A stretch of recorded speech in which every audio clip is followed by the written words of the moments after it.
اعوذ باللہ من الشیطان اللعین الرجیم بسم اللہ الرحمن الرحیم رب اشرح لی صدری ویسر لی امری واحلل عقدۃ من لسانی یفقہوا قولی۔ معزز ناظرین و سامعین، السلام علیکم ورحمۃ اللہ وبرکاتہ۔ ناظرین محترم، اکثر اوقات لوگ جو ہیں وہ رزق کی وجہ سے پریشان ہوتے ہیں اور علماء سے وظائف پوچھتے ہیں، کوئی وظیفہ بتا دیں، کوئی ذکر بتا دیں، کوئی دعا بتا دیں، کوئی نماز بتا دیں تاکہ پروردگار میرے رزق میں اضافہ فرما دے۔ تو علماء بیان فرماتے ہیں، میں بھی ایک طالب علم ہوں، نبی اعظم صلی اللہ علیہ وآلہ وسلم کا بیان کردہ ایک عمل آپ تک پہنچانے کی سعادت حاصل کر رہا ہوں۔ واقعہ کچھ یوں ہے کہ ایک شخص چلتا ہوا نبی اعظم کی بارگاہ میں آیا، آگے کہتا ہے کہ یا رسول اللہ،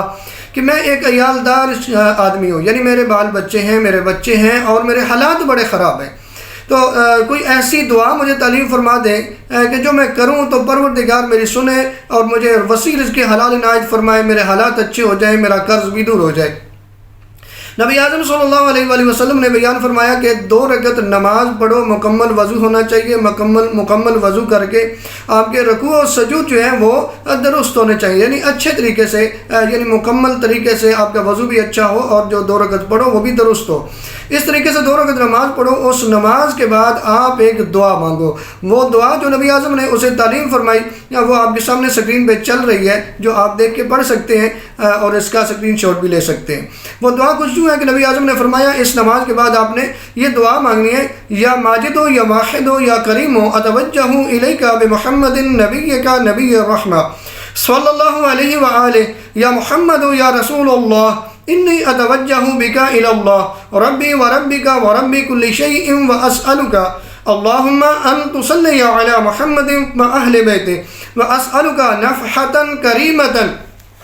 من نفحاتک وفتحا یسیرا ورزقا واسعا الم به شعثی واقضی به دینی واستعین به علی عیالی۔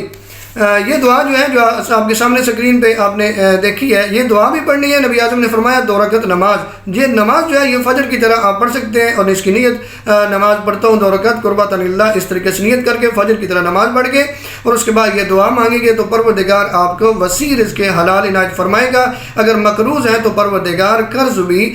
جو ہے اس کا ادا کرنے کا کوئی انتظام فرما دے گا۔